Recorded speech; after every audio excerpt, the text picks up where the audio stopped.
لا معرفوش طبعا، وانا هعرفه منين؟ امال في ايه بس؟ مفيش حاجه، قلت لك الطريقه اللي تم بيها الموضوع مضايقاني. وانا ما يهونش عليا تتضايق ابدا. ليك عليا اول ما يرجع من السفر نقعد انا وانت وهو، وانا متاكد انك انت لما تعرفيه هتغيري رايك. قلت ايه؟ لا والله يا ايمن، زهقت من القعده، وللاسف مش حاسس انها فرقت قوي مع ليلى. لا ان شاء الله ناوي بكره اعدي على عياده الدكتور سالم، هاخد رايه. لو المساله ما كانتش فارقه زي ما بقول لك ارجع الشغل تاني، على الاقل الواحد يبقى بيعمل حاجه ليها فايده.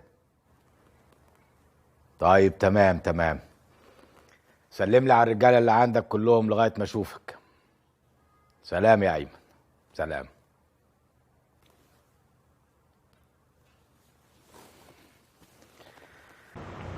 يا كريم، ما حدش يتحرك من المكتب، انا جايه لكم في السكه اهو. جايه لكم يا كريم، ما حدش يتحرك لو سمحت. ماشي باي.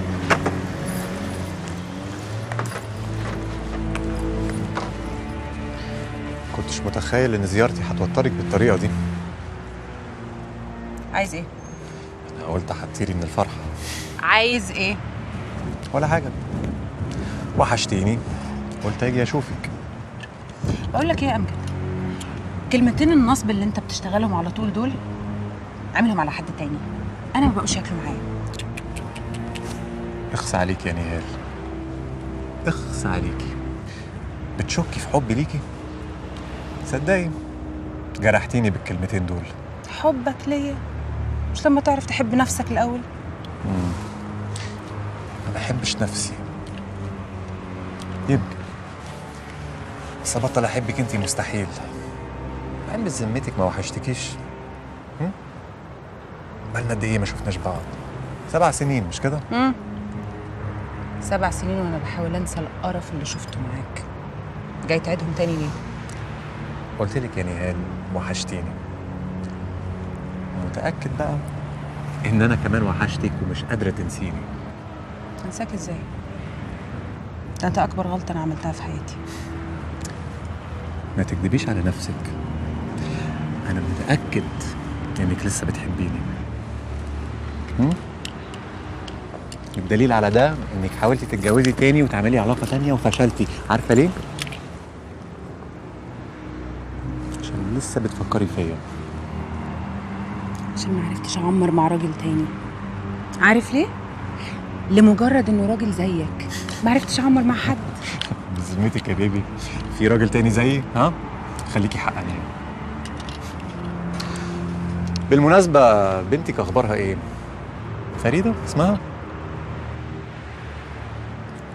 كويس الحمد لله، ربنا عوضني بيها على اللي شفته معاك.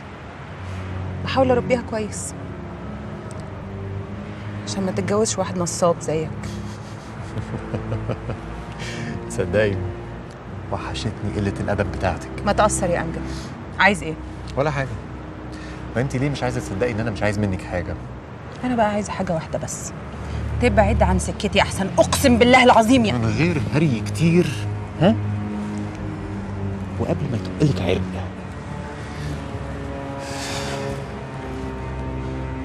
ما تتكلميش معايا بالطريقة دي، وفوقي، مش أنا اللي تقفي قدامه وتهدديه، فاهمة؟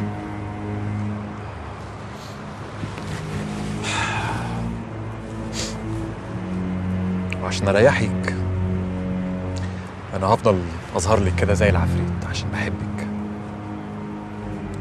بحبك ومش قادر أنساكي. من غير ما نضيع وقت ومجهود كتير حاولي تعيشي مع الوضع الجديد ده. لما أرجع من السفر هنتكلم. فكري كويس في اللي أنا قلته. باي يا بيبي.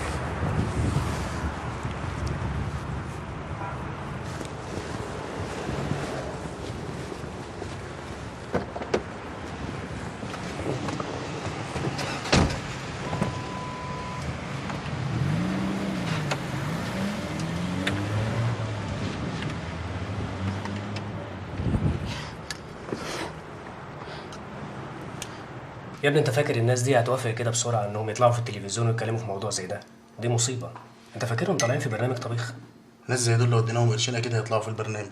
الناس اللي تعرف اتنين زي دول هيبقوا عاملين ازاي؟ قرشين قد ايه يعني؟ ما اعرفش يا صالح، وبعدين ما احنا كده كده بندفع للضيوف، مش اختراع يعني. ايوه بس في ميزانيه ومدير انتاج. والله انا شايف ان الموضوع جايب مشاهده عاليه وجايب اعلانات كتير وجايب كل حاجه لطيفه، يبقى مدير الانتاج يتصرف زي ما احنا عايزين مش زي ما هو عايز. اهي مدام نهال جت اهي، ناخد رايها في الموضوع. عايزين تاخدوا رأيي في ايه؟ سامح عايز يجيب معايا الولد والبنت بتوع القضيه في البلاتو. لا مش هنجيبهم عشان احنا مش هنتكلم في الموضوع ده تاني في البرنامج. ازاي يا استاذه؟ ما احنا كنا قايلين ان احنا زي الناس يا سامح، جرى ايه؟ هو انت اللي هتفرض عليا اتكلم في ايه وما اتكلمش في ايه في برنامجي؟ سامح ما كانش يقصد يا أستاذ. لا انا فاهمه قصده كويس، معلش. الاستاذ فاكر عشان هو اللي جايب العنوان ده يبقى انا لازم اتكلم فيه. خلاص خلصنا. مفهوم ولا مش مفهوم؟ عندكم فايل فيه 50 عنوان، نقوا واحد منهم بقى واشتغلوا عليه.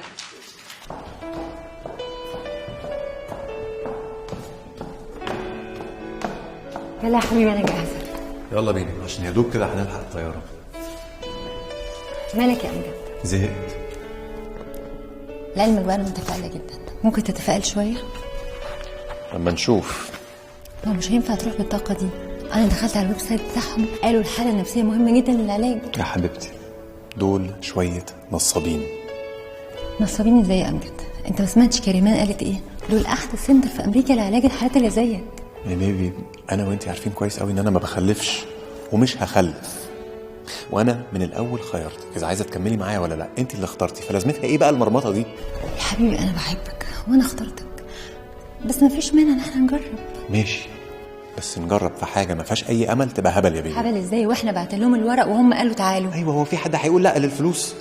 اسمعي، انا جاي معاكي المره دي عشان ما تزعليش، بس خدي بالك دي اخر مره همشي معاكي في السكه دي. اتفقنا؟ اتفقنا. بس حبيبي ان شاء الله ربنا يسهلها، ويلا بينا بقى عشان ما نتاخرش. ما طبيعي يا عادل، امال انت كنت فاكر ايه؟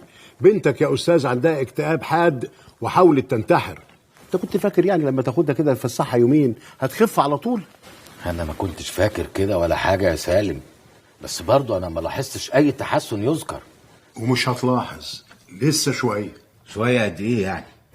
ما اعرفش، يعني ممكن يبقى شهرين 3. نعم، ده اذا واظبت على العلاج والزيارات وما حصلهاش اي حاجه ممكن تكلكعها من تاني.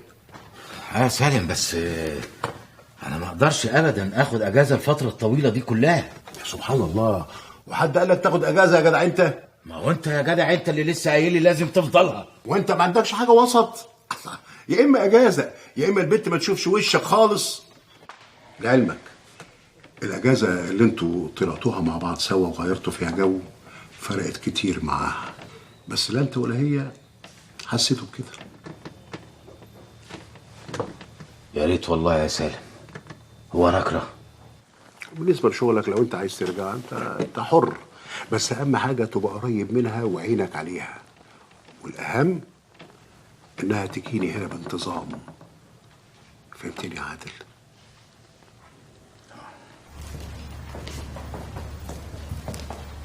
صباح الخير يا نادر.